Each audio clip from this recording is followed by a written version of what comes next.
rentas del trabajo, ingresan en la educación.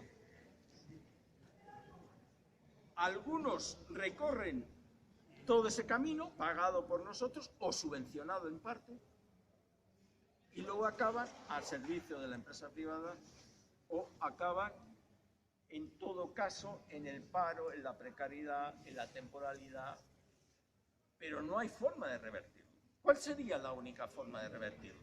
La única forma, que hubiera empleo público.